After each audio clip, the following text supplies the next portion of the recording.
Hi, Janapriya upscale సమర్పించు game చేంజర్కి స్వాగతం. అర్బన్ మొబిలిటీలో గేమ్ చేంజర్గా రానున్నాయి electric vehicles expert Rajeev YSR గారు ఈ వారం గేమ్ చేంజర్గా మన ముందున్నారు. వారితో మాట్లాడదాం. నమస్కారం సార్. నమస్తే అండి. చెప్పండి, మీ ఎడ్యుకేషనల్ బ్యాక్గ్రౌండ్, అట్లాగే ఈవీ వైపు మిమ్మల్ని డ్రైవ్ చేసింది ఏంటి? సో నా పేరు రాజీవ్ వైఎస్ఆర్. పుట్టి పెరిగిందంతా విజయనగరం జిల్లా. 10th క్లాస్ వరకు అక్కడే, ఇంటర్మీడియట్ అందరిలోనే శ్రీ చైతన్య ప్రోడక్ట్. దేవుని దయని బట్టి ఐఐటి మెడ్రాస్లో యంగేజ్లోనే బీటెక్ ఎంటెక్ కలిపి డ్యూయల్ డిగ్రీ సీట్ రావడం జరిగింది. అక్కడ 5 years ఇంజనీరింగ్ అయ్యాక started my career with TVS Motors, Bosch, అందులో భాగంగా జర్మనీ వెళ్ళడం జరిగింది. మహీంద్రా అండ్ మహీంద్రా, తర్వాత గతి లాజిస్టిక్స్లో జాయిన్ అయినప్పుడు మొట్టమొదటిగా నా ఈవీ ప్రయాణం అనేది జరిగింది. అప్పుడు 2017-18లో ఐకియా మనకు హైదరాబాద్లో రావడం జరిగింది. గతి is the last mile delivery partner. IKEA is part of EV100 campaign. అదొక గ్లోబల్లో EV100 క్యాంపెయిన్ అనేది ఈ యొక్క పొల్యూషన్ ఎలా తగ్గించాలి అనేటువంటిది ఒక గ్రూప్. దాంట్లో భాగంగా 2030 కల్లా జీరో ఎమిషన్స్ వెహికల్స్ ఉండాలని, స్టార్టింగ్లోనే 10-15-25%తో వెళ్తూ ఉండాలి అన్నది ఆ గతికి ఉన్నటువంటి ఒప్పందం. ఆ టైంలో గతిలో జాయిన్ అయ్యి ఐకియాలో ఈవీ ఆపరేషన్ స్టార్ట్ చేయడం జరిగింది. ఎప్పుడైతే ఐకియాలో ఈవీ ఆపరేషన్ స్టార్ట్ చేసామో అమెజాన్, బిగ్ బాస్కెట్, ఫ్లిప్కార్ట్, గ్రోఫర్స్ వీళ్ళందరూ కూడా వచ్చి మాకు కూడా మీరు లాస్ట్ మైల్ హెల్ప్ చేస్తారని, ఆ రకంగా ఈవీస్లో నేను ఎంటర్ అవ్వడం జరిగింది.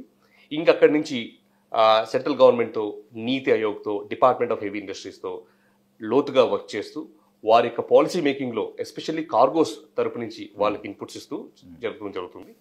అలా వెళుతూ ఉండగా అలానే ఆంధ్రప్రదేశ్ ప్రభుత్వంలో ఈవీ సెక్టర్ లీడ్ గాను, ఇన్వెస్ట్మెంట్స్ ప్రమోషన్స్ అనేటువంటి ఆంధ్రప్రదేశ్ ఎకనామిక్ డెవలప్మెంట్ బోర్డుకి విభాగాధిపతిగాను ఉండి వాళ్ళతో 2 years ఉండి అక్కడ కూడా ఈవీ పాలసీ అది రాసి, మళ్ళీ ఇదిగో ఈటో మోటార్స్ అనేటటువంటి మా సంస్థ అలా ద్వారా ఎలక్ట్రిక్ 3-wheelers మ్యానుఫ్యాక్చర్ చేస్తూ, వాటిని రన్ చేస్తూ, వాటికి కావాల్సినటువంటి ఛార్జెస్ను కూడా మేము తయారు చేస్తూ, ఛార్జింగ్ స్టేషన్స్ పెడుతూ. ఎందుకంటే మేము నమ్మేది ఏంటంటే, సాధారణంగా తల్లిదండ్రులు పిల్లలకు ఆస్తిగా చాలా ఇవ్వాలనుకుంటారు. కానీ ఆస్తిని వాళ్ళు ఎప్పుడు అనుభవిస్తారు? వారు ఆరోగ్యంగా ఆయురారోగ్యాలతో ఉన్నప్పుడే. కానీ మనం పీల్చే వాయు గురించి ఒక విషయం చెప్తాను. వరల్డ్ హెల్త్ ఆర్గనైజేషన్ ఏం చెప్తుందంటే 2.5 పార్టికులేట్ మీటర్, దానిని పొల్యూషన్ లెవెల్స్లో మెజర్ చేస్తాం. అది ఉండాల్సింది 10 mg/m³. కానీ ఢిల్లీలో ఈరోజు చూసినట్లయితే అది 170, 17 రెట్లు. ఢిల్లీలో ఎక్కువ ఉంది, మిగతా చోట్ల కూడా ఉంది.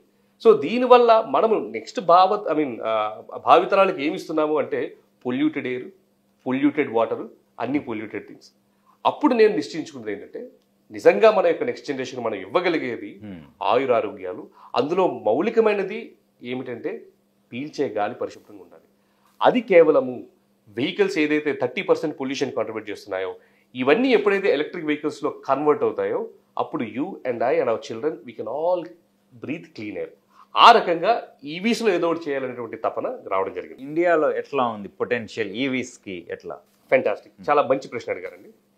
మన భారతదేశాన్ని చూసుకున్నట్లయితే మొదటి నుంచి అగ్రేరియన్ ఎకానమీ, అంటే వ్యవసాయ ఉత్పత్తి మీదనే మన యొక్క ఆర్థిక మూలాలన్నీ ఆధారపడి ఉన్నాయి. అది ఎంతవరకు? 1980 వరకు. 1980 దశకంలో ఏమైందంటే TCS అని, విప్రో అని, మైంట్రీ అని చిన్న కంపెనీస్, ఐటీ కంపెనీస్ ఇప్పుడు ప్రపంచంలోనే అతిపెద్ద దిగ్గజ సంస్థల్లో ఒకటైంది. అదొక రివల్యూషన్ మనకి. 2000స్లో ఏమైంది?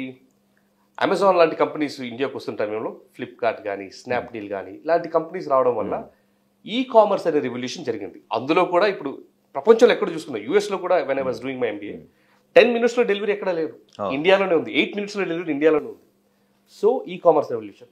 మనం ఇండస్ట్రియల్ రెవల్యూషన్ మిస్ అయ్యాం కానీ ఐటీ రెవల్యూషన్ మిస్ అవ్వలేదు, ఈ కామర్స్ రెవల్యూషన్ అవ్వలేదు. ఇప్పుడు ఏం జరుగుతుంది అంటే ఎలక్ట్రిక్ వెహికల్ రెవల్యూషన్. ఎందుకు అంటే ఇండియా ఎలాంటి మార్కెట్ అంటే, ఒకటి తన సొంత ఉత్పత్తిని కన్జ్యూమ్ చేసుకునే కెపాసిటీ ఉంది. అట్ ద సేమ్ టైం ఇండియాలో జనరేట్ చేసినటువంటి, డెవలప్ చేసినటువంటి వెహికల్స్ ప్రపంచ నలుమూలలో ఎక్కడైనా వర్ధిల్లుతాయి. That's because of the competitiveness and the desire elements. ఆ పరంగా చూసుకుంటే India is going to be not only the global market but global manufacturing hub that would export to rest of the world in terms of EV అనేది జరుగుతుంది. So we saw IT revolution, we also witnessed e commerce revolution, and now we are in EV revolution. రివల్యూషన్లో యూత్కి ఎట్లాంటి opportunities ఉన్నాయి as well as entrepreneurs? Fantastic అండి, fantastic. చాలా మంచి question అడిగారు. ఏదైనా టెక్నాలజీ అభివృద్ధి చెందాలి అంటే that needs to be democratized. అంటే ఆ టెక్నాలజీ కానీ దాని యొక్క ఫలితాలు కానీ ఎవరో కొందరి చేతుల్లో ఉండకుండా ప్రతి ఒక్కరి చేతిలోకి వెళ్ళినప్పుడే అది అభివృద్ధి చెందుతుంది. ఫర్ ఎగ్జాంపుల్ ఇండియాలో చూసుకున్నట్లయితే ఇంటర్నెట్ వినియోగదారులు ప్రపంచంలో అంతా ఎక్కడెక్కువ ఉన్నారు అంటే ఇండియాలోనే. స్మార్ట్ ఫోన్ వినియోగదారులు ఎక్కడున్నారు అంటే ఇండియాలోనే. సోలార్ బేస్డ్ బల్బ్స్ కానీ సోలార్ బేస్డ్ ఇది కానీ ఎక్కడ ఎక్కువ ఉంది ప్రపంచంలో అంటే ఇండియాలోనే. ఎందుకు అని అంటే it is democratised. EVs is also going to be like that when it is democratised. ఇప్పుడు ఈ డెమోక్రటైజ్డ్ అనే దాంట్లో భాగంగా ఏ విధంగా ప్రజలు ఈ యొక్క ఎలక్ట్రిక్ వెహికల్ ఇకో సిస్టంలో పాలిభాగస్తులు కావాలో చెప్తాను. ఫర్ ఎగ్జాంపుల్ మీ దగ్గర ఒక ఇల్లు ఉంది, ఒక స్థలం ఉంది. ఒకప్పుడు ఎస్టీడీ బూత్ అనేటువంటి బిజినెస్ మీకు తెలిసే ఉంటుంది. కాయిన్ బాక్స్ దగ్గర మీరు ఏమైనా కాపలా ఉంచుతారా? ఉంచరు. ఇంకేమైనా మనిషిని పెడతారా? పెట్టరు. ఏం చేస్తారు? బాక్స్ బయట పెడతారు. వచ్చే వాళ్ళందరూ రూపాయి కాయిన్ వేసుకుంటారు, ఫోన్ చేసుకుంటూ వెళ్ళిపోతారు. దాని ఎగ్జాక్ట్ రెప్లికానే ఏమిటి అంటే ఇప్పుడు మేము స్టార్ట్ చేసింది హర్ ఘర్ థండర్. అంటే ప్రతి గోడ మీద, ప్రతి ఇంటి దగ్గర, ప్రతి చోట ఒక ఛార్జర్ ఉండాలి. ఆ ఛార్జర్ పేమెంట్ కూడా ఆన్లైన్ లోనే స్కాన్ చేశానా, పే చేశానా, ఛార్జ్ చేశానా. మరి దీనివల్ల నాకు అమౌంట్ ఎట్లా వస్తుంది అంటే సింపుల్, మీరు ఏ పనైనా చేసుకోవచ్చు. ఇది ఎనర్జీ డిస్పెన్స్ చేస్తూనే ఉంటుంది, చేస్తున్న కొద్దీ మీకు మనీ వస్తుంది. ఇది ఒకటి. రెండోది, లేదు నాకు కొంచెం పెద్ద ఎత్తులో కావాలి అంటే మనం ఏం చేస్తున్నామంటే యాజ్ స్మాల్ యాజ్ 2 lakhs నుంచి యాజ్ హై యాజ్ 20 lakhs వరకు ఛార్జింగ్ స్టేషన్స్ డెవలప్ చేసి ఫ్రాంచైజీగా కూడా ఇస్తున్నాం. దీని ద్వారా కూడా ప్రజలు చాలా ఏమంటారు సంపాదించుకోవచ్చు. మరి ముఖ్యంగా గిగ్ వర్కర్స్ అని మనం చూసాం. ఇప్పుడు చూసినట్లయితే పిల్లలు కూడా చదువుకుంటున్నారు, డెలివరీస్ అవి చేస్తున్నారు.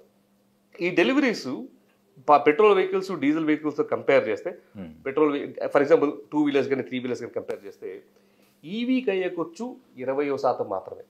అంటే అక్కడ వాడు 5 రూపాయలు ఖర్చు పెడితే ఇక్కడ రూపాయినే ఖర్చు పెట్టాలి. అంటే దాని అర్థం ఏంటండి? More cash in hand. So అన్ని రకాలుగా కూడా ఈ for example employment or entrepreneur opportunities ఉన్నాయి. మరి ముఖ్యంగా కూడా చెప్తున్నాను, ఈవీ ఇండస్ట్రీ ఇండియాలో వర్ధిల్లడానికి మెయిన్ కావాల్సింది ఇప్పుడు ఏంటంటే టెక్నికల్ మ్యాన్ పవర్. ఎందుకంటే మనం ఇంతవరకు గమనించినట్లయితే మెకానికల్ చేసినా, ఎలక్ట్రికల్ చేసినా, సివిల్ చేసినా అందరూ వస్తారు అమీర్పేట్కి, C++ జావా చేసుకుంటారు, ఒక టెస్టర్ గారు, డెవలపర్ గారు వెళ్తారు. తప్పేం లేదు. కానీ దీనివల్ల ఏం జరుగుతుందంటే మన కోర్ ఇంజనీరింగ్ ఏదైతే ఉందో అది కాస్త బలహీనపడింది. ఈవీ అనేది చూసుకున్నట్లయితే అందులో మెకానికల్ ఉంటుంది, ఎలక్ట్రికల్ ఉంటుంది, కంప్యూటర్ సైన్స్ ఉంటుంది, కెమికల్ ఇంజనీరింగ్ ఉంటుంది, మెటీరియల్ టెక్నాలజీ ఉంటుంది. దీని అర్థం ఏంటంటే కోర్ ఇంజనీర్స్కి భవిష్యత్తు అద్భుతంగా ఉండబోతోంది. సో నా అడ్వైజ్ ఏంటంటే ఎవరైతే స్టూడెంట్స్ అయితే ఉన్నారో, ఒకవేళ మీరు నాన్ కంప్యూటర్ సైన్స్లో ఉన్నప్పటికీ కూడా మీరు ఎటువంటి పరిస్థితుల్లో కూడా నిరుత్సాహపడాల్సిన అవసరం లేదు. మళ్ళీ ఇంకా మీరు న్యూస్ని జాగ్రత్తగా ఫాలో అవుతున్నారంటే పెద్ద పెద్ద కంపెనీస్ కూడా ఇండియాకి వస్తున్నాయి. ఫర్ ఎగ్జాంపుల్ టెస్లా ఆల్రెడీ వాళ్ళ కంపెనీ కోసం రిక్రూట్మెంట్ చేశారు అనే తర్వాత రిక్రూట్మెంట్ చేయడం కూడా మొదలుపెట్టారు. దీని అర్థం ఏమిటంటే కోర్ ఇంజనీరింగ్లో ఉన్న వాళ్ళకి అనేక రకమైనటువంటి ఉపాధి అవకాశాలు ఉన్నాయి. అంతేకాకుండా ఒకవేళ ఇంజనీరింగ్ సర్వీసెస్లో మేము లేము అనుకున్నా సరే, ఒక కంపెనీ నడవాలంటే మనకి అకౌంట్స్ కావాలి, ఫినాన్స్ కావాలి, హెచ్ఆర్ కావాలి, లాజిస్టిక్స్ కావాలి, సప్లై చైన్ కావాలి. కాబట్టి మీ అందరికీ కూడా అనేక రకమైనటువంటి ఉద్యోగ అవకాశాలు, ఉపాధి అవకాశాలు విద్యుత్ వాహన రంగం అనేటువంటి ఈ యొక్క ఇండస్ట్రీలో రాబోతున్నది. దానిని బట్టి చీరాప్ మీరన్న టెస్లా ఇండియన్ రోడ్స్ పైకి వస్తే దాని ఇంపాక్ట్ ఎలా ఉండబోతుంది, అట్లాగే ప్రైస్ వైజ్, అలాగే వయబిలిటీ వైజ్? సార్, టెస్లా యొక్క ప్రొడక్ట్ ప్రైసింగ్ స్ట్రాటజీ మీరు చూసుకున్నట్లయితే వారు చాలా తెలివిగా చేశారు. టెస్లా ఫస్ట్ కార్ మీరు గమనించినట్లయితే ఇట్స్ కాల్డ్ రోడ్స్టర్. ఓకే, అది ఆ రోజుల్లో ఎంత కాస్ట్ ఉండేది అంటే $100,000. అంటే ఈ కాలమాన ప్రకారం ఇంచుమించు 85 లక్షలు స్పోర్ట్స్ కార్. ఆ తర్వాత మోడల్ ఎస్, అది కూడా ఇంచుమించు $120,000 ఉండేది. వీటిని హెవీ టెక్నాలజీ బేస్డ్ ప్రొడక్ట్స్గా చేసి ఒక ఆస్పిరేషనల్ ప్రోడక్ట్ని తయారు చేశారు. అటువంటి ఏమంటారు మైండ్ సెట్ని క్రియేట్ చేశారు. ఇలా అవుతుంది అన్న టైంకి మోడల్ టీ అనేటువంటి ప్రోడక్ట్ని లాంచ్ చేసి $30,000కే లాంచ్ చేయడం జరిగింది. అంటే మన దాంట్లో చూసుకున్నట్లయితే 25 లక్షల నుంచి 30 లక్షలు. ఎప్పుడైతే మోడల్ టీ లాంచ్ అయిందో volumes of టెస్లాస్ got sold in the US. ఎందుకు ఇది చెప్పాను అంటే, ఒకప్పుడు టెక్నాలజీ టెస్లా లాంటి ప్రొడక్ట్స్ ఓన్లీ ఎక్స్పెన్సివ్ అనేది అనుకున్నట్లయితే దానిని టెస్లా కంపెనీనే కాలమాపింది. ఏం చేసింది, లేదు టెక్నాలజీ అనేది అందరికీ యాక్సెసిబుల్. ఇప్పుడు $30,000 అనే ప్రోడక్ట్ని వాళ్ళు కాస్త వాల్యూ ఇంజనీరింగ్ చేసి ఇండియాలో లాంచ్ చేశారంటే ఈజీలీ ఇండియాలో ప్రస్తుతం ఉన్నటువంటి వెహికల్స్ ఇప్పుడు ఏమాత్రం కొంచెం హై అండ్ వెహికల్స్ చూసుకున్నా 25 to 30 lakhs దగ్గర ఉంటున్నాయి. సో వాటిల్లో ఒక మంచి బ్రాండ్ ఉన్నటువంటి కంపెనీ, ఎటువంటి కంప్లైంట్స్ లేనటువంటి కంపెనీ, దాంతోపాటు టెస్లా మోడల్ ఎట్లా ఉంటుందంటే వెహికల్ అమ్ముతూనే ఒకవేళ ఎక్స్ట్రా ఫీచర్స్ లేదా అటానమస్ డ్రైవింగ్ కావాలనో లెవెల్ 4 డ్రైవింగ్ కావాలనో ఉంటే సాఫ్ట్వేర్ సబ్స్క్రిప్షన్ మోడల్ ఉంటుంది. అంటే నెలకి ఇంత కడుతూ ఉండాలి. సో ఇండియాలో దాని యొక్క అవసరత కూడా పెద్దగా ఉండదు, ఎందుకంటే మన రోడ్స్ అటానమస్ ప్రస్తుతానికి కాదు కాబట్టి. టెస్లా రావడం వలన ఇండియన్ ఎలక్ట్రిక్ వెహికల్ మార్కెట్లో క్వాలిటీకి ప్రామాణ్యం దొరుకుతుంది, హెల్దీ కాంపిటీషన్ వస్తుంది. మన కంపెనీస్ అనేటువంటి మహీంద్రా టాటాస్ ఏవైతే ఉన్నాయో మరింతగా వారు కూడా వారి యొక్క టెక్నాలజీ ప్రొడక్ట్స్ని బిల్డ్ చేయడానికి అవకాశం ఉంటుంది, అప్గ్రేడ్ అవ్వడానికి అవకాశం తప్పకుండా. అవును, జనప్రియ అప్స్కేల్ సమర్పించు గేమ్ చేంజర్లో ఓ స్మాల్ బ్రేక్ తీసుకుందాం. మీరు మ్యానుఫ్యాక్చరింగ్లో కూడా ఉన్నారు, ఈవీస్. కరెక్ట్. సో మీ ప్లాంట్ యాక్టివిటీస్ అట్లా జర్నీ చెప్తాను. మొట్టమొదటిగా ఇండియాకి ఎలక్ట్రిక్ వెహికల్స్ తీసుకొచ్చిందే మా సంస్థ సార్. ఇంచుమించు 2017-18 సమయంలో BYD అనేటువంటి చైనీస్ మేజర్ కంపెనీతో ఫస్ట్ టైం ఎలక్ట్రిక్ బస్సెస్ మేము తీసుకుని వచ్చి రోతాంగ్ పాస్ అంటే అది హిమాలయాల్లో one of the highest point, అక్కడ ముంబై, హైదరాబాద్ ఇలా అనేక రకమైన ఎయిర్పోర్ట్స్లో మేము ఎలక్ట్రిక్ బస్సెస్ ఆపరేషన్స్ స్టార్ట్ చేయడం జరిగింది. ఎలక్ట్రిక్ బస్సెస్లో మేము సక్సెస్ఫుల్ అయ్యాక మెల్లగా ఆ బిజినెస్ నుంచి ఎగ్జిట్ అయ్యి తర్వాత ప్రాబ్లమ్ స్టేట్మెంట్ ఏంటి అని మేము చూసినప్పుడు షేర్డ్ మొబిలిటీ, బస్ ఎలానో షేర్డ్ మొబిలిటీను 3-wheelers కూడా షేర్డ్ మొబిలిటీ. అప్పుడు మేము కొన్ని జపనీస్ కంపెనీస్తో టైఅప్ అయ్యి వాటి యొక్క సాంకేతికతను టెక్నాలజీని మేము చూసి ఈటో మోటార్స్ అనేటువంటి సంస్థని 2020 సంవత్సరంలో మేము స్టార్ట్ చేసాం. దీని యొక్క ప్లాంట్ జడ్చర్లలో ఉంది, కోతవేట దూరంలో, ఇంచుమించు 21 ఎకరాల విస్తీర్ణంలో ఉంది. నెలకి 500 వెహికల్స్ వరకు తయారు చేసే సామర్థ్యత ఉంది. ఈ యొక్క కంపెనీ ద్వారా కొన్ని వేల వెహికల్స్ 3-wheeler ప్యాసింజరే కానీ 3-wheeler కార్గోనే కానీ ఇంతవరకు మేము ఉత్పత్తి చేయడం జరిగింది. ఈ 3-wheeler కార్గోస్ని అమెజాన్, బిగ్ బాస్కెట్, ఫ్లిప్కార్ట్ లాంటి కంపెనీస్లో లాస్ట్ మైల్ డెలివరీస్కి వాడతాము. ప్యాసింజర్ ఆటోస్ మీరు చూసినట్లయితే తెల్లగా బ్లూ కలర్లో మంచి మంచి ఆటోస్ కనిపిస్తుంటాయి. ఇవి మెట్రోస్ నుంచి లాస్ట్ మైల్ కనెక్టివిటీకి, అలాగే ఇళ్ల నుంచి మెట్రోస్ కోసము వాడుతున్నాం. ఈ రకంగా దేశం మొత్తం మీద ఇంచుమించు మనకి 3000 వెహికల్స్ తిరుగుతూ ఉన్నాయి. ఇది ఎలక్ట్రిక్ వెహికల్స్ సంబంధించి. దాంతోపాటు ఎప్పుడైతే మేము బస్ మ్యానుఫ్యాక్చరింగ్ అది చేసామో వాటికి కావాల్సిన ఛార్జింగ్ ఇన్ఫ్రా కూడా మేమే డెవలప్ చేయడం జరిగింది.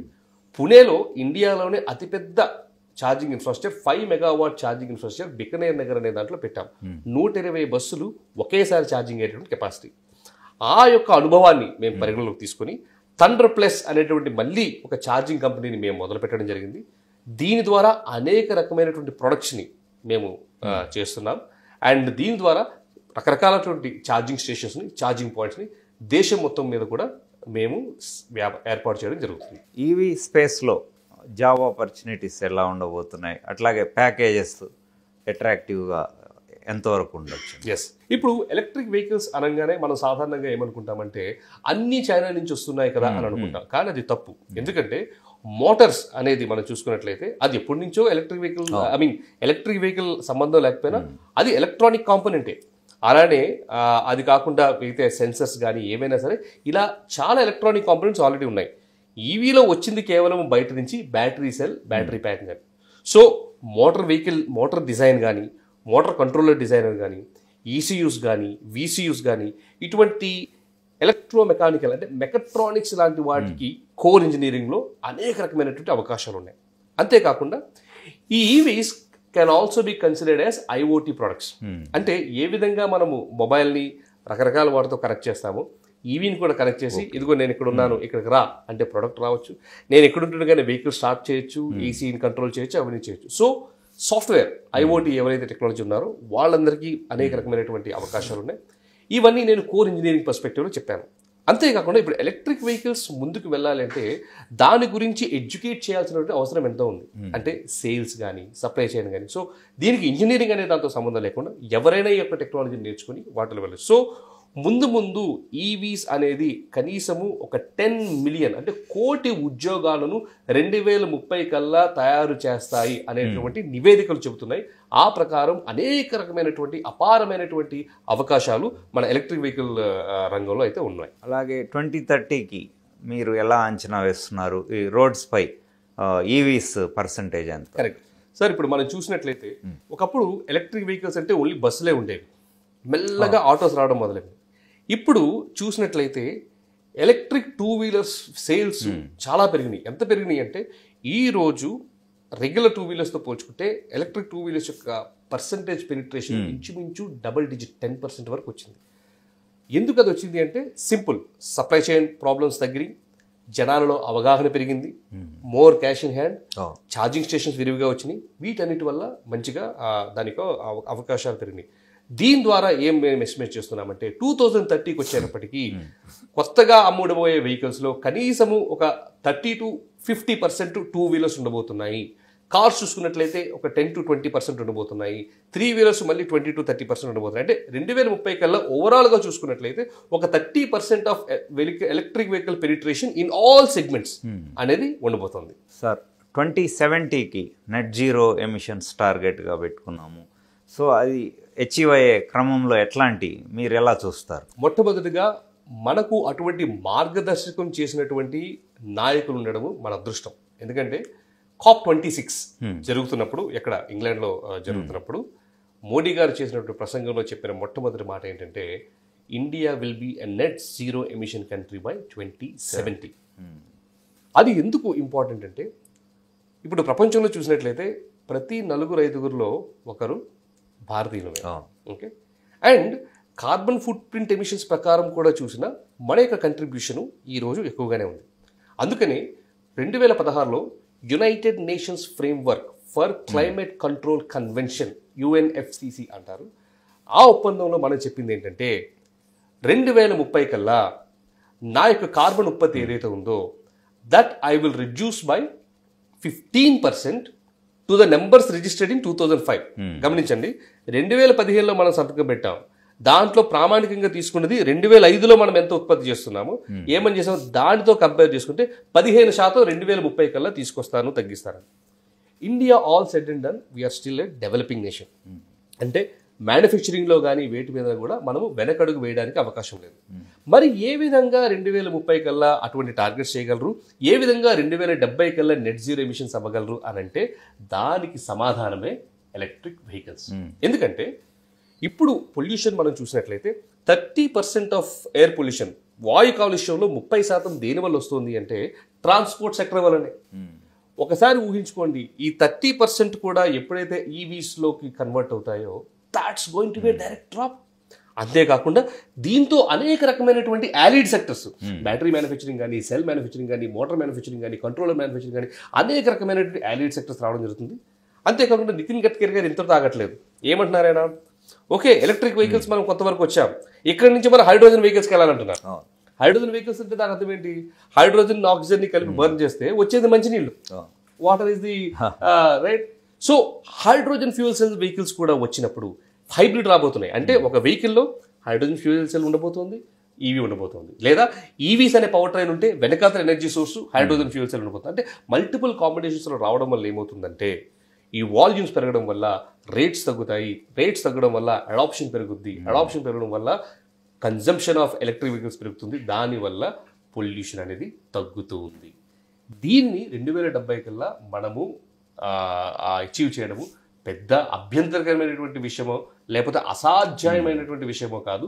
కంప్లీట్గా ఇప్పుడున్నటువంటి మొమెంటాన్ని మనము మెయింటైన్ చేసుకున్నట్లయితే టెస్లా వస్తుందంటే అర్థం ఏంటండి, ఇండియాలో మార్కెట్ ఉందనే కదా. ఇంకా టెస్లాతో పాటు మిగతా కంపెనీస్ ఇప్పుడు ఫోర్డ్ వెళ్ళిపోయింది, మీకు తెలుసు. ఫోర్డ్ అనే కంపెనీ ఇండియా నుంచి వెళ్ళిపోయింది. మళ్ళీ ఏమంటుంది ఫోర్డ్, ఇప్పుడు నేను ఇండియాకి వస్తాను కానీ ఈవీ మ్యానుఫ్యాక్చరర్గా వస్తాను. జనరల్ మోటార్స్ వెళ్ళిపోయింది, మళ్ళీ ఏమంటుంది నేను ఇండియాకి వస్తాను కానీ ఈవీ మ్యానుఫ్యాక్చరర్గా వస్తాను. So future is going to be EV. India is going to be the epic centre of that electric vehicles. So 2070 కల్లా నెట్ జీరో ఎమిషన్ కంట్రీ మనం అవ్వడం ఖాయం. సార్ థండర్ ప్లస్ యాక్టివిటీస్ చెప్పండి. అట్లాగే ఈ బ్యాటరీస్ మీద, ఈవీ బ్యాటరీస్ మీద అపోహలు కూడా ఉన్నాయి. సో ఈ మిస్కన్సెప్షన్స్ ఎట్లా డీల్ చేయాలి? సాధారణంగా ఎలక్ట్రిక్ వెహికల్స్ అనగానే అమ్మో అదో పెద్ద బాంబు అనేటువంటి అపోహలో ఉంటారు. ఏదైనా సరే దాన్ని కూలంకుషంగా తెలుసుకున్నట్లయితే ఏది భయమైనటువంటిది కాదు. అయితే మీరు అడగొచ్చు, మరి ఎందుకు సార్ ఎలక్ట్రిక్ వెహికల్స్ లో ఇన్ని అగ్ని ప్రమాదాలు జరుగుతున్నాయంటే దానికి అనేక రకమైన కారణాలు ఉన్నాయి. కొన్ని కారణాలను, కొన్ని మిత్స్ ని మనం ఈ రోజు చూసుకుందాం. ఇది చెప్పే క్రమంలో థండర్ ప్లస్ అనే సంస్థ ఏం చేస్తుందని కూడా మీకు చెప్తారు. ఇప్పుడు ఇది గమనించినట్లయితే ఇది చూడండి, సాధారణంగా ఇది 3 పిన్ ప్లగ్ మన ఇళ్లలో ఉన్నది. ఇది దేనికి వాడతారు? టేప్ రికార్డర్స్ కి, టీవీస్ కి, మిక్సీస్ కి వాడతారు. ఇప్పుడు ఏం చేస్తున్నారు, ఎలక్ట్రిక్ వెహికల్ అనేది అదొక పరికరం. ఆ బ్యాటరీ అది తీసుకునే కరెంట్ కూడా చాలా ఎక్కువ ఉంటుంది. చాలా మంది 2 వీలర్స్ 3 వీలర్స్ కంపెనీస్ అది అమ్ముతున్నప్పుడు దానికి ఒక సెపరేట్ ఛార్జర్ పెట్టుకుంటే మంచిదని చెప్పరు, ఎందుకంటే మళ్ళీ దానికి ఏమో ఖర్చు చేయమని. అదే విధంగా కొనుక్కునేవారు కూడా 1,50,000 2 లక్షలు పెట్టి 2 వీలర్ కొనుక్కుంటారు, కానీ దానికంటూ ఒక మంచి సెపరేట్ ఛార్జర్ పెట్టాలని కూడా మళ్ళీ ఆలోచిస్తారు. అందుకనే మేమేం చేసామంటే ప్రతి ఒక్కరికి అందుబాటులో ఉండేటట్టు 10,000 కంటే తక్కువ ఖర్చుతోనే complete metal body, IP67 protected, ఎండ ధూళి వాన ఏమి చేయదు దీన్ని, 6 లేయర్స్ ఆఫ్ ప్రొటెక్షన్ తో ఇండస్ట్రియల్ ప్లగ్. చూసినట్లయితే ఎంత కరెంట్ డ్రా చేసినా సరే ఈ కాపర్స్ అనేవి మెల్ట్ అయ్యే అవకాశమే ఉండదు. దాంతో పాటు అయితే గోడకు పెట్టుకోవచ్చు, లేకపోతే సెల్ఫ్ స్టాండ్ గా పెట్టుకోవచ్చు. దీనిని మనము థండర్ ప్లస్ మినీ అంటున్నాం, తయారు చేయడం జరిగింది. దీని ద్వారా వచ్చే అవకాశాలు ఏంటంటే ఎటువంటి పరిస్థితుల్లో కూడా ఎలక్ట్రిక్ వెహికల్ ఛార్జింగ్ విషయంలో ఎటువంటి ప్రమాదాలు జరగవు. ఒకవేళ ఏమైనా అయితే ఎమర్జెన్సీ స్టాప్ బటన్ కూడా ఉంది. కాబట్టి నా రికమెండేషన్ ఏంటంటే ప్రతి ఒక్కరూ కూడా ఈ యొక్క ఛార్జర్ ని వాళ్ళ ఇంట్లో పెట్టుకోవాలి. 2 విషయాలు, ఒకటి వాళ్ళు ఎలక్ట్రిక్ వెహికల్ కొనుక్కుంటున్నప్పుడు వాడుకోవచ్చు, 2 ఈ యొక్క ఛార్జరే ఒక ఎస్టీడీ బూత్ బిజినెస్ గా కూడా.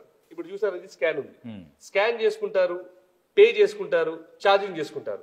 చేయాల్సింది ఏంటి, మనం ఏం చేయక్కర్లేదు. అందుకనే హర్ ఘర్ థండర్ అనేటటువంటి క్యాంపెయిన్ ని లాంచ్ చేసి ప్రతి ఇంటి బయట, ప్రతి వాల్, ప్రతి చోట, ప్రతి hotel, tiffin, coffee shop, tea shop అన్ని చోట్ల కూడా ఒక ఛార్జర్ ఉండాలి. ఈ ఛార్జర్ ని మేమే మళ్ళీ ప్రమోట్ చేస్తాం. ఎలక్ట్రిక్ వెహికల్స్ ఇవి universal charges, 2 wheelers 3 wheelers 4 wheelers అన్ని ఛార్జ్ అవుతాయి. వాళ్ళు వచ్చి ఛార్జ్ చేసుకుంటున్నప్పుడు నెలకి ఏ రకంగా చూసుకున్నా 10 నుంచి 15,000 సంపాదించుకునేటువంటి అవకాశం ఉంది. ఇది హర్ ఘర్ థండర్.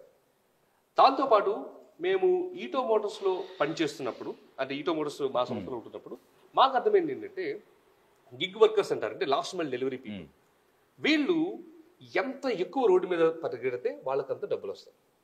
సాధారణంగా కంపెనీస్ అన్ని కూడా ఫాస్ట్ ఛార్జెస్ అంటే కేవలము 4 వీలర్స్ మీదనే ఫోకస్ చేయడం జరిగింది.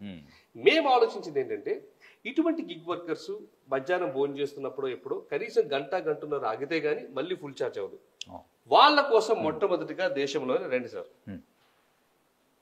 Light electric vehicle direct current charger అనగా LEVDC. దీన్ని ఫాస్ట్ ఛార్జర్ అంటారు. ఎవరికి? 2 వీలర్స్ కి 3 వీలర్స్ కి. దేశంలో ఎవరు కూడా ఇది తయారు చేయట్లేదు. అలాంటిది మేము దీని వల్ల ఏమవుతుందంటే 2 వీలర్ 10 minutes లో ఫుల్ ఛార్జ్ అవుతుంది, 3 వీలర్ 20 to 30 minutes లో అవుతుంది. అందుకని దీనికి సెపరేట్ క్యాంపెయిన్ చాయ్ పే ఛార్జ్ అని పెట్టడం జరిగింది. ఇంతే కాకుండా చాయ్ తాగే లోపు ఆ 2 వీలర్ ఆ డెలివరీ పర్సన్ ఒక ఛాయ్ తీసుకునే బ్రేక్ లో వెహికల్ మొత్తం రెడీ అయిపోతుంది, మళ్ళీ ఆల్మోస్ట్ 100% తిరగచ్చు ఆయన. దీంతో చెప్పండి సార్, ఎన్ని కిలోమీటర్స్ వరకు? ఇప్పుడు 2 వీలర్ అనేది ఛార్జ్ చేసుకుంటే అప్ టు 70-80 కిలోమీటర్స్ వరకు మళ్ళీ తిరగచ్చు. 3 వీలర్ చేసుకున్నట్లయితే అప్ టు 150 కిలోమీటర్స్ వరకు తిరగచ్చు. ఇంకా దీంతో పాటు మా యొక్క సంస్థ చేస్తున్నటువంటి వినూత్నమైనటువంటి విషయాలు, ఇన్నోవేషన్స్ లో అనదర్ ఇన్నోవేషన్ ఈస్ హైదరాబాద్ లో ఎంతవరకు కూడా డైనమిక్ ఛార్జర్ అనేదే లేదు. మొట్టమొదటిగా ప్రవేశపెట్టింది మేమే సికింద్రాబాద్ లో. ఏమిటి డైనమిక్ ఛార్జర్ అంటే అదొక 240 kilowatt power module with 8 guns. ఒకవేళ 8 కార్లు ఒకేసారి పెట్టుకుంటే ఒక్కొక్క దాంట్లోంచి 30 యూనిట్స్ వస్తుంది. లేదా ఒకే కార్ పెట్టారా ఒక్కొక్క గన్ లోంచి 120 యూనిట్స్ తో 2 గన్స్ కలిపి 240. పెద్ద పెద్ద కార్లు ఉన్నాయి అనుకోండి, లేకపోతే లైక్ BYD, BMW ఇట్లాంటివి, ఇవి 1/2 hour to 1 hour లో ఛార్జ్ అయిపోతాయి. చిన్న కార్స్ అన్నారా 15 minutes to 1/2 hour లో. అంటే దీని అర్థం ఏంటంటే ఎలక్ట్రిక్ వెహికల్స్ కొనుక్కుంటే అమ్మో ఛార్జింగ్ కి చాలా సేపు వెయిట్ చేయాలేమో, దానికి ఇదవుతుందేమో, ఇటువంటి అపోహలు ఏమీ పడాల్సిన అవసరం లేదు. టెక్నాలజీ ఎంత బాగా డెవలప్ అయిందంటే నేను న్యూస్ లో చూసే ఉంటాను, BYD 15 minutes లో 750 కిలోమీటర్స్ ఇచ్చే ఛార్జింగ్ డెవలప్ చేసింది. కాబట్టి ముందు పెట్రోల్ ఫుల్ ట్యాంక్ కోసం ఎంత టైం పడుతుందో ఛార్జింగ్ కూడా ఇంచుమించు అంతే టైం పట్టే రోజులు దగ్గరలోనే ఉన్నాయి. Flash charges, you are right, correct. ఇంకా ఫ్రాంచైజ్ మోడల్లో, కరెక్ట్, ఫ్రాంచైజ్ మోడల్లో మీ థండర్ ప్లస్ కరెక్ట్. సాధారణంగా ఒక ఎలక్ట్రిక్ వెహికల్ ఫ్రాంచైజీ స్టేషన్ పెట్టాలి అంటే ఇంచుమించు ఒక ₹1,00,00,000 నుంచి ₹2,00,00,000 అవుతుంది. కానీ నేను చెప్పినట్టుగా ఏ విధంగా ప్రతి ఒక్క వారిని కూడా ఈ యొక్క ఈకో సిస్టంలో భాగస్తులు చేయొచ్చు అన్నదానికి ఆలోచించినప్పుడు మా యొక్క ఛార్జింగ్ స్టేషన్స్ ఫ్రాంచైజీ 2 లక్షల నుంచే ఇవ్వడం జరుగుతుంది. 2 లక్షలు, 6 లక్షలు, 12 లక్షలు. రీసెంట్ గా చూసుకున్నట్లయితే విమెన్స్ డే రోజు ఒక అమ్మాయి MBA చదివి బయటకు వచ్చింది. వచ్చి వాళ్ళ ఫాదర్తో వెళ్ళి, నాన్న నేను ఆంటర్ప్రినర్ అవుతా, నాకు జాబ్ చేయాలని లేదన్నప్పుడు they became a gold partner. దాంట్లో భాగంగా ఏం చేశాము, ఛార్జర్ మేమే ఇచ్చాము, దాని బ్రాండింగ్ మేమే చేశాము, మెట్టుగూడలో ఛార్జర్స్ పెట్టాము. ఇప్పుడు ఆమె చేసిన ఇన్వెస్ట్మెంట్ 6 lakhs కానీ సంవత్సరానికి ఇంచుమించు ₹1,80,000 సంపాదించుకుంది. ఇప్పుడు ఆమె ఏం చేస్తుంది, నానా నేను ఇంకా పెద్ద ఛార్జింగ్ స్టేషన్ పెడతానని. కాబట్టి ఛార్జింగ్ స్టేషన్ ఫ్రాంచైజీ అనేది అద్భుతమైనటువంటి బిజినెస్ ఆపర్చునిటీ. ఎందుకో చెప్తాను నేను.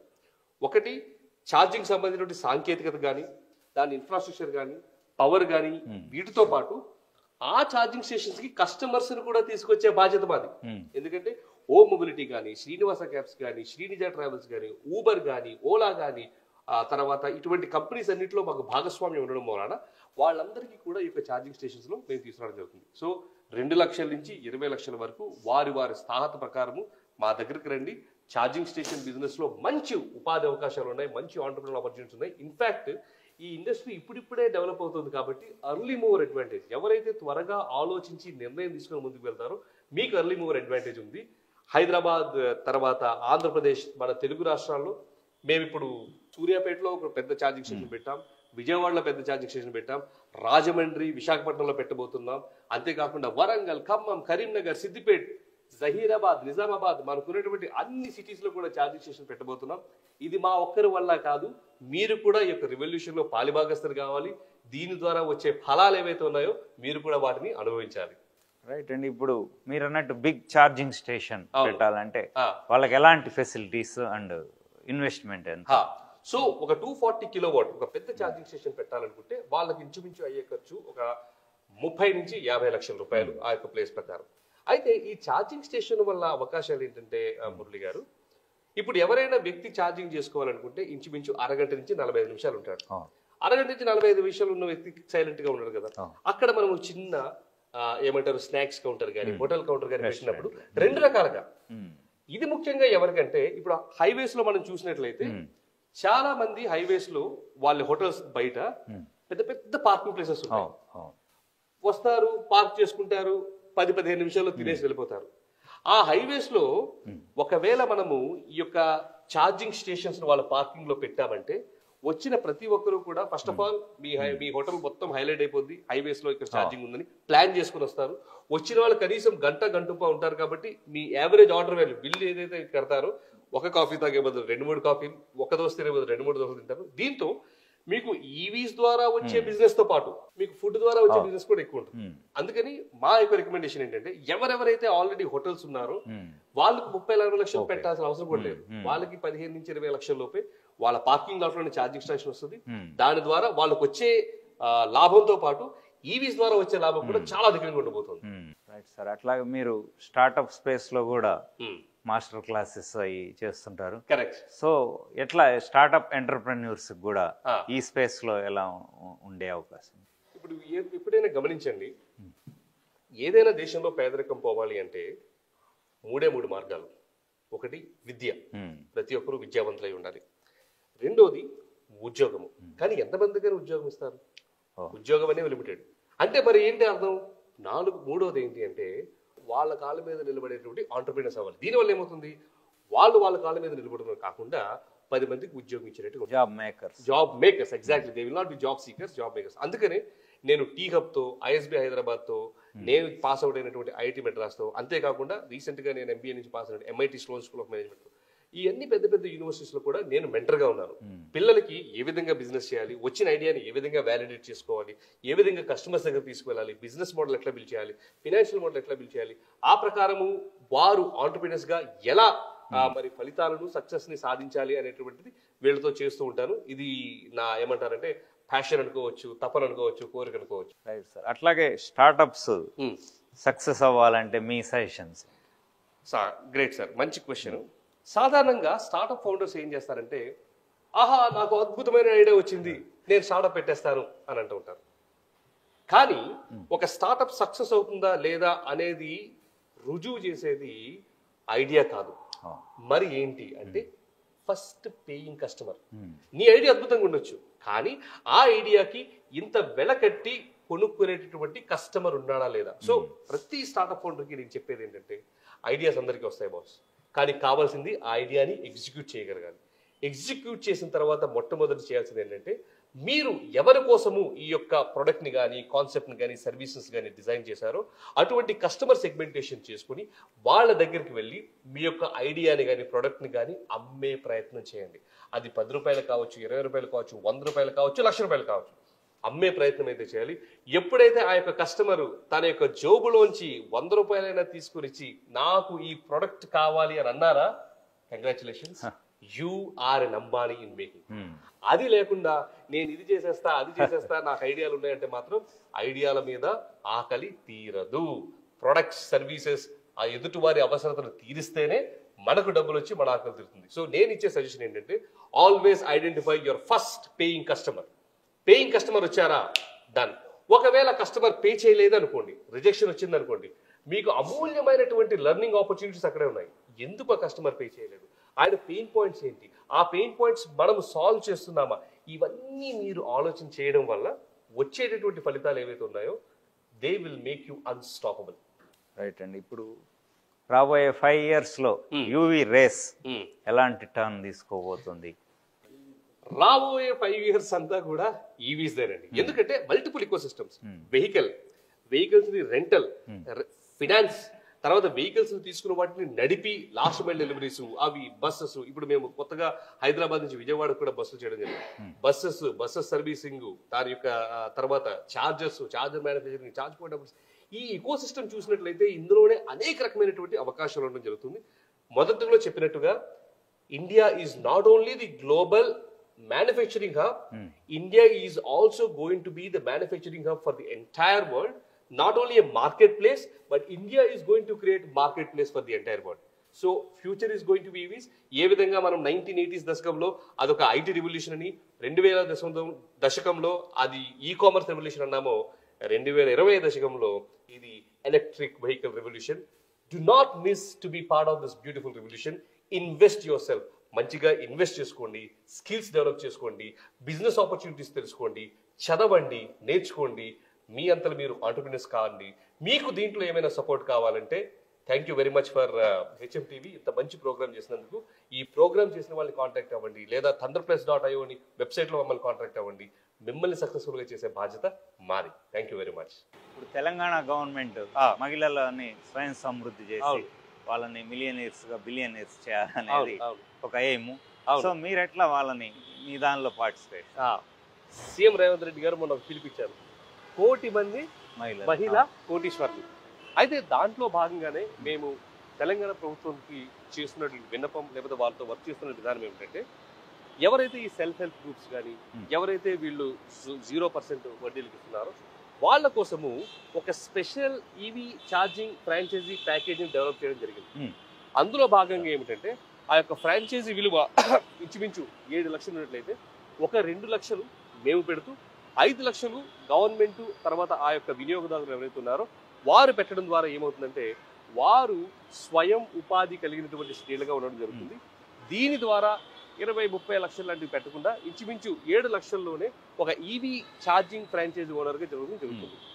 రెండోది ఏం చేస్తున్నామంటే, ఎవరైతే మరి మహిళలు ఉన్నారో గవర్నమెంట్ ఆఫ్ తెలంగాణ, తర్వాత విమెన్ కమిషన్తో మేము టైఅప్ అయ్యి విమెన్ని అక్రాస్ తెలంగాణ మొబిలైజ్ చేసి వాళ్ళకి డ్రైవింగ్లో తర్ఫీదునిచ్చి ట్రైనింగ్ ఇస్తూ మా ఈటో సంస్థ ద్వారా వాళ్ళని కూడా మేము డ్రైవింగ్ ఎలక్ట్రిక్ వెహికల్ డ్రైవర్స్గా చేయడం జరుగుతుంది. దానివల్ల ఏమవుతుందంటే వీటికి పుల్ చేయడము, గేర్లు మార్చడం అనేది ఉంది. స్కూటీ నడిపినట్టుగా స్విచ్ ఆన్ చేశారా, జంప్ అని వెళ్ళిపోయారు. ఇంతే కాకుండా ఊబర్ లాంటి సంస్థతో మేము టైఅప్ పెట్టుకోవడం జరిగింది. 5,000 ఆటోలు త్వరలోనే మరి హైదరాబాద్ మొత్తం కూడా ఊబర్తో మేము లాంచ్ చేయడం జరుగుతుంది. దీనికి మరి మన మినిస్టర్గా అయినటువంటి పొన్నం గారు కానీ, లేకపోతే సెక్రటరీలు కానీ అందరూ కూడా మాకు ఎంతో ప్రోత్సాహకాన్ని ఇస్తున్నారు. Hyderabad first dynamic EV charging station right in the middle of Hyderabad. మన హైదరాబాద్ నగరం సికింద్రాబాద్ నడిబొడ్డులా ఇదిగో చూసినట్లయితే 240 kilowatt 8 guns dynamic charging station ఇక్కడ లాంచ్ కి సిద్ధంగా ఉంది. థండర్ ప్లస్ దీంట్లో ఏం చేస్తున్నామంటే ఇది గమనించినట్లయితే ఇది 240 కిలోవాట్ పవర్ మాడ్యూల్. ఇవి చూసినట్లయితే ఇవి డిస్పెన్సర్ గన్స్. అవి ప్రతి ఒక్క డిస్పెన్సర్కి 2 గన్స్ వస్తాయి. ఒకవేళ అన్ని కార్లు పెట్టినట్లయితే ఒక్కొక్కటి 30 కిలోవాట్ యూనిట్స్ ఇస్తుంది. ఒక బస్సు పెట్టినట్లయితే ఒకటే 240 యూనిట్స్ ఇస్తుంది. అన్నిటికంటే ముఖ్యమైన విషయం ఏంటంటే ఎంత పెద్ద ఏమంటారు ఛార్జింగ్ స్టేషన్ కూడా ఇటువంటి మాన్యువల్ ఇంటర్వెన్షన్ లేకుండానే నడుస్తుంది. మేము పెట్టింది కేవలం ఒక సెక్యూరిటీ సూపర్వైజర్ మాత్రమే. ఇటువంటి ఛార్జింగ్ స్టేషన్స్ మనం ఫ్రాంచైజీగా కూడా ఇవ్వడం జరుగుతుంది. దాని ద్వారా మీరు చెప్పినట్లుగా దీంతో పాటు హోటల్స్ చిన్న చిన్నవి పెట్టుకున్నట్లయితే మంచిగా ఇంచుమించు 20 to 25% ROI పర్ ఇయర్. అంటే మీరు పెట్టిన డబ్బులు 3 సంవత్సరాల్లోనే రెట్టింపు అయ్యే అవకాశం ఉంది. రైట్ సార్, ఈవీ స్పేస్లో మీరు ఎన్నో సర్వీసెస్ అందిస్తున్నారు. రాజీవ్ గారు, ఇప్పుడు ర్యాపిడ్ రౌండ్కి వెళ్దాం. సూపర్, చెప్పండి. Life in a word. Life in a word is beautiful. Wife అంటే నైఫ్. పర్లేదు, అదే కరెక్ట్. మనల్ని ఎప్పటికప్పుడు చురుకుగా పదును పెట్టే నైఫ్. మీ first car? Zen Estilo. Dream car? Mercedes Benz ప్రస్తుతానికి ఉంది. తర్వాత probably Tesla. Favourite movie or star? నాకు ఫేవరెట్ స్టార్ అంటే నాగార్జున. ఫస్ట్ క్రోర్ సంపాదించానండి, పర్వాలేదు. ఫస్ట్ క్రోర్ ప్రాబబ్లీ ఒక 2-3 years బ్యాక్ ఐఎమ్ చేసినట్టు. ఎస్. ఫేవరెట్ మూవీస్ నాకు సైఫై మూవీస్ అంటే చాలా ఇష్టం. మీ డ్రీమ్ ఆర్ ఎయిమ్?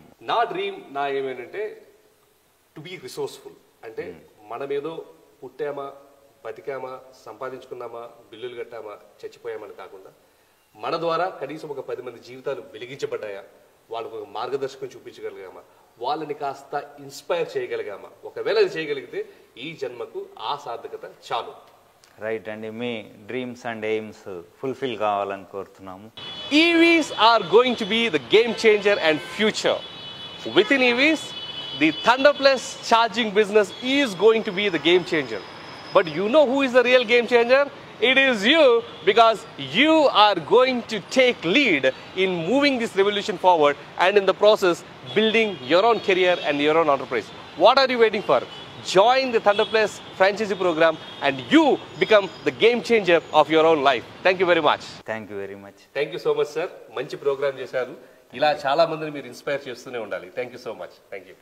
ఇది రాజీవ్ గారితో ఇంటరాక్షన్.